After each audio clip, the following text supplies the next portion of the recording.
Hey, what's up? MKBHD here, and welcome to your first look and hands-on with the Galaxy S21 Ultra. So right off the top of the year, Samsung's coming out swinging. Now, I also have a video about the S21 and S21 Plus dropping at the same time here, so that'll be the first link below the like button. Check it out if you're interested. But this is the big dog. So we kind of know what to expect at this point from Samsung's new ultra high-end phones, right? So S21 Ultra will start at $1,200. So it should be the best of what they can offer. But just to look back for a second at S20 Ultra, this phone last year was kind of a whiff. I mean, it still did have a lot of the high-end Ultra numbers that you look for, but because of the focus issues with the camera, it was just never something you quite recommended. It got passed on a lot for the money. So the S21 Ultra looks to get them back to the best of everything world with a lot of next-gen parts and pieces. Now, right off the bat, the first thing you notice is the biggest change, which is they've packed everything in this new design, so we might as well just start with that. So I got to handle these in the matte black and this sort of silver color, and so it looks just like the leaks and the rumors we were expecting, and I think I like it. Now, I don't know if I love it. I'm still on the train that sort of a horizontal camera bump like Nexus 6P was actually kind of peak. But the more I look at this contour cut design, the more futuristic it looks to me. It kind of looks like someone was making a thicker phone with huge cameras and then just melted it down to a thinner body for the rest of the phone. It's kind of hard to explain. It looks like Harvey Dent, like Two-Face. But on the smaller models, it actually has a cool color contrast model with the side rails, but I talk more about that in that video.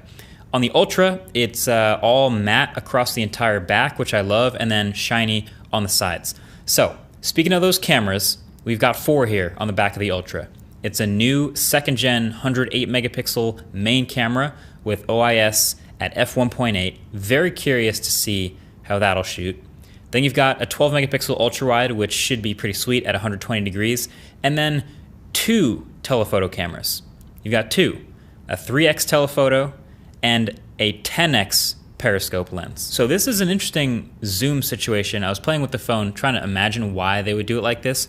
I think Samsung's probably done the math on, well, most people either zoom in a little bit or like all the way. And so I guess if they're just getting a 3x, and then the 10x will facilitate the space zoom that goes really far. My curiosity is, how will it do in between 3x and 10x? We'll have to see. But if you go in the camera app, it looks very familiar. It's the Samsung stuff. All these zoom buttons are still here. But now you can see you can go all the way from that 3x to 10x, and it's doing digital zoom in between those 2 numbers.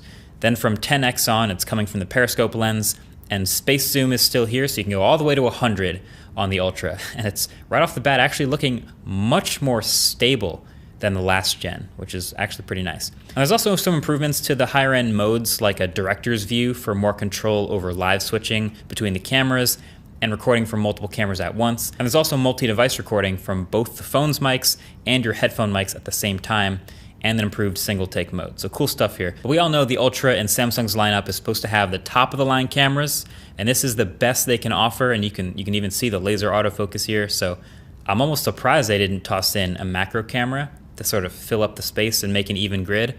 But hey, it's a periscope lens taking up that space instead, begging to be tested. So yeah, lots of new camera parts. It'll be interesting to see how these perform. Definitely make sure you subscribe to the channel if you haven't already, to be among the first to see the review when it comes out. We can test these things. But enough about the back of the phone. Let's talk about the front. So it's a big phone, of course. It's the Ultra, and that allows for a huge 6.8-inch Quad HD OLED display. And this time, it's Quad HD at 120 Hertz. So you can see here in the settings, it's at the 1440p resolution, and motion smoothness is also set to adaptive up to 120 Hertz. So that's sweet.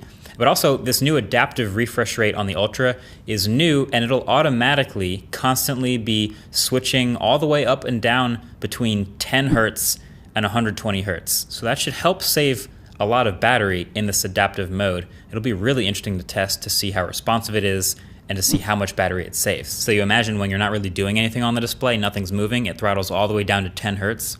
I'm curious if that can bring it to the same battery life or close to the regular 60 Hertz mode. I'm not too worried about overall battery life. The phone does still have a 5,000 milliamp hour battery, so I'm not concerned about being bad. I'm just more curious if it can be amazing. I also love that the display is nearly flat. It is slightly rounded at the very edges, but not nearly as much as I've seen it in other phones, which makes me happy. And there is the small cutout at the top for the ridiculous 40 megapixel selfie camera.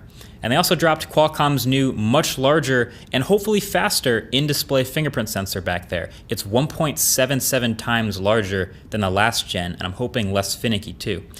And the display's max brightness is now up to 25% brighter, up to 1500 nits, and there's a new AI-based blue light shield option for better viewing comfort if you're into that.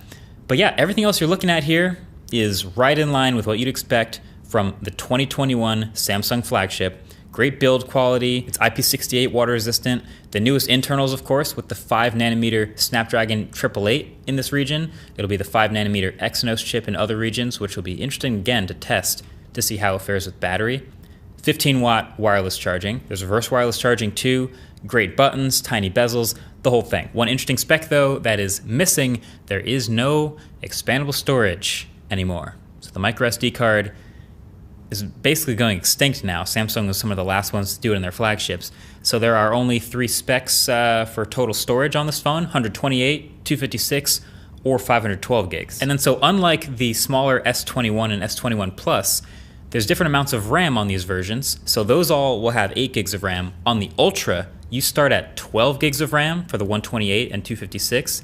And if you go with the tip top 0.5 terabyte max spec, that'll have 16 gigs of RAM. So you're trading your expandable storage for a lot of RAM, I guess. Also, speaking of things that are gone, no headphones or charger in the box confirmed. Like I've warned you, this is gonna start happening very quickly across the industry. iPhone 12 was a huge domino to fall, so now don't expect a power brick in a flagship phone from here on out. But last thing, let's talk about the S Pen. It was added to the S21 Ultra S Pen support. Now, okay, a lot of people saw this in the rumors leading up to this and thought, oh, that probably means the Galaxy Note is on its way out. Maybe they'll kill it soon. I don't think so.